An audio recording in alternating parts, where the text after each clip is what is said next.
So this is the NLT version of the Bible. This is my, I don't want to say dummy Bible because that sounds so disrespectful, but this is a Bible that I've had for years, and I've come to find out that this is my favorite version. And it's a slimline version by Tyndale. Okay, people always told me, like, you should start out with the Gospels. So you don't know where to start. Start in the Gospels. So I started in the Gospels. And I was, like I said, I was testing it out. That's why you see all these different underlines and things like that. And when I found out what I really wanted to do, I kind of stuck with that.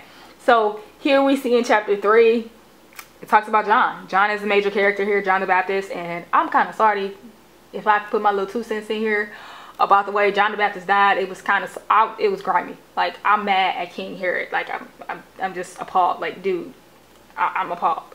So I started underlining things. And I found out the way that I wanted to underline it. Some people might underline the whole entire thing, like one line, one whole line. But I like to underline each individual word. I don't know, I like it that way. It just looks better.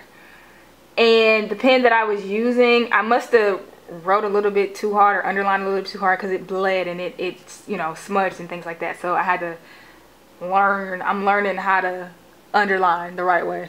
The way that I need to, so that it doesn't bleed. This is just how I like to underline. I don't like to highlight because it doesn't really do anything for me. It really doesn't.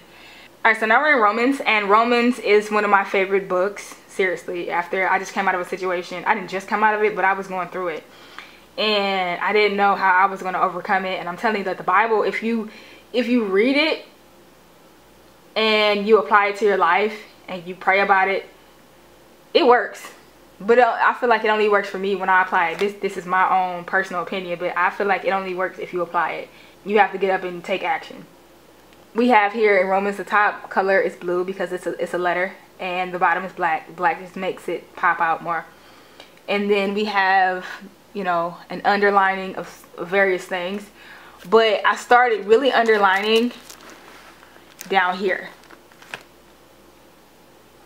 It talks about the sins that God really is angry about. I really pay no attention to the themes. These are the themes up here. This up here, it says God's anger at sin. That's just a theme. That's just something somebody called it. You can call it anything you want.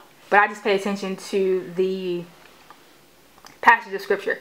Here it talks about, you know, what the people in this passage did that were bad. You know, they made idols and they worshiped them and things like that. And it even goes in talking about what God did. And it really amazed me at what God did. Like, really, it was like, really, God? You just, like, you didn't burn them up like Sodom and Gomorrah. You just let them do what they was gonna do. Like, but I understand why God did it. But it was just like, man, you can really tell the difference between the Old Testament and the New. And Jesus even talks about how he did not come to do away with the law, but he came to, you know, see it completed. And if you understand what that means, you can understand why he said that. So it's just totally different, because I'm like, if we lived in the Old Testament, I'd be dead. Like, really, just for thinking what I've been thinking or anything of that nature. Like, it's just crazy. It talks about how God abandoned them to do whatever shameful things that their hearts desired. So I was like, wow, like, you didn't kill them? You just was like, okay, bye, Felicia. Like, it was crazy. And then this whole particular portion over here just really talks about, goes into, you know, what homosexual things and just different things that they did and how God felt about them and what they should have did versus what they did, and what's, you know, what's the result of, or what's the punishment from God for the things that they chose to do. You know, they chose to lay with people of the same sex. And God was just like, you know what? Because you're going to do this, I'm going to do this. Or you should be doing this, but instead of you doing what you should do, this is what you did. So because you're doing what you shouldn't do, this is what I'm going to do. Which is exactly what I just said. It's very interesting to see how God really works and how he thinks about certain things. And then, of course, again in blue, like I said, we have questions. You know, it asks, you know, can we go on sinning and things like that? And then Paul was like, no. Why would you do that when Jesus already did A, B, and C? And God requires this, this, and this. and you know, God is here for the Jews and the Gentiles. Why would he just allow them to do something and not allow you to do it, or allow them to be held up to a certain standard and not allow you to be held up to the same standard? It's very, very, it's just awesome. Now that I talk about it, it's just awesome. So that is the way that I read the Bible. That is the way that I look at it. That is the way that I see it.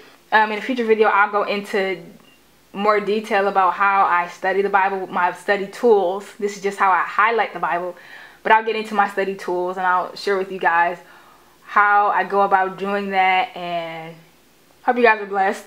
Hope you liked it, and I hope that you subscribe, you like the video, you comment, most importantly, because I want to know what you think, or if you thought it was whack, if you don't like it, if you wonder why I did something versus something else, then let me know.